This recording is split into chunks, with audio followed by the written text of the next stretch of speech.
موٹے حروف قرآن کی تلاوت کرتے ہوئے، عربی عبارت پڑھتے ہوئے ہم نے انہیں موٹا کر کے پڑھنا ہے۔ 7 حروف ہیں، ان کا مجموعہ ہے خص ضغط قز، خص ضغط قز۔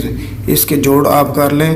خص، اس میں پہلا حرف خا، دوسرا صاد، تیسرا ضاد، چوتھا غین، پانچواں طا، چھٹا قاف اور ساتواں جو ہے وہ زوا ہے۔ یہ موٹے حروف جو ہیں وہ 7 حروف ہیں۔ تو خا کو منہ کو بالکل گول کر کے خوا نہیں کرنا، موٹا کرنا، لیکن منہ کو گول نہیں کرنا۔ خا خا، اس کو موٹا کر کے پڑھیں گے۔ صاد، ساد نہیں کریں گے، سین نہیں بنائیں گے۔ اللہ الصمد نہیں، صاد اللہ الصمد، صاد غاد غین۔ یہاں پہ غین جو ہے یہ حلق سے ادا ہوتا ہے اور غرارے جیسی آواز آتی ہے، تو اس میں آواز غرارے جیسی نہیں آتی، صرف زبان کی سائڈ جو ہے وہ داڑھ کے ساتھ لگتی ہے۔ غاد، غرارہ نہ نکالے، غاد گلے کے اندر جانا نہیں، صرف چہرے کے اندر، منہ کے اندر اندر رہنا۔ غاد، تو یہ جو ہے غین، اسے موٹا کریں گے۔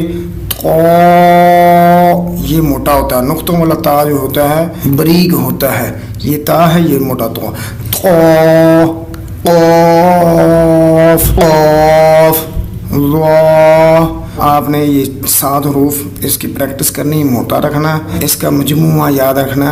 خص ضغط قز، ترجمے کے اندر ہم پڑھ لیا تھا ایاک نعبد و ایاک نستعین تک۔ اہدی، اہدی کے اندر آپ نے ہا اور دال دیکھنا، ان میں سے پہلے ہا آ جائے تو بعد میں دال آ جائے تو ہدایت ترجمہ ہوگا، ٹھیک۔ اہدی، ہدایت دے۔ آپ اس کا گرامر کے روح سے یہ بھی کہہ سکتے ہیں تو ہدایت دے۔ اہدی کا ترجمہ آپ اس کے ساتھ ہی جس طرح کی عربی ویسے ہی کر دے تو آسان رہے گا۔ اہدی، تو ہدایت دے۔ اہدی کا ایک اور بھی ترجمہ ہوتا ہے تو دکھا دے، ایک اور بھی ترجمہ ہوتا ہے اہدی تو چلا دے، ہدایت دے، دکھا، چلا، ان تینوں میں سے آپ کوئی بھی کر سکتے ہیں۔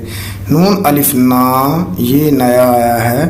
نون الف نا، نا لمبا ہو، چاہے الف کے ساتھ ہو چاہے کھڑی زبر کے ساتھ، آخر میں لمبا ہو۔ کہاں ہو؟ آخر میں۔ یہ نون بھی ہے نستعین کا آخر میں، تو یہ نون لمبا نہیں، اس کے ساتھ الف یا کھڑی زبر نہیں، یہ والا ہے، الف کھڑی زبر ہونی چاہیے۔ تو آخر میں نون ہو الف یا کھڑی زبر والا تو اس کا ترجمہ ہوتا ہے ہم اس میں استعمال ہوگا۔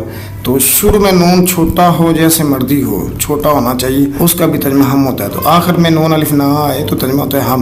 اہدی، ہدایت دے، اہدی چلا، اہدی دکھا۔ آپ شروع میں آپ دکھائیے، آپ چلائیے، آپ ہدایت دیں یا تو لگا دیں۔ نا ہم کو الصراط، راستے کی، یعنی ہدایت دے ہمیں راستے کی، المستقیم، جو سیدھا ہے، استقامت والا ہے۔ آپ اس کا اکٹھا بھی کر سکتے ہیں، صراط المستقیم، سیدھے راستے کی۔ صراط کا ترجمہ راستہ ہے۔ بھی بول چال کے اندر ہم نے پہلا سبق اور اس کے معانی جو ہیں وہ سارے کے سارے پڑھ لیے ہیں۔ آگے ہے ہمارا عربی بول چال کا دوسرا سبق، اس کے بھی ہم نے دوسرا سبق سارا کا سارا پڑھ لیا ہے۔ آج ہم اس کے آگے معانی یاد کریں گے۔